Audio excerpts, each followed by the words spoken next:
Muy bien, ahí, los demás me das para cámara por ahí, por favor.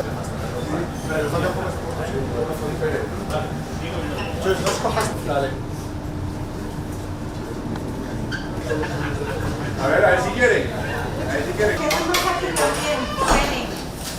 Yo tengo gente para los sábados, tío. De momento, o sea, tengo que hablar con voluntad. Muy bien. Venga, bien, gracias, chao. Pero yo creo que...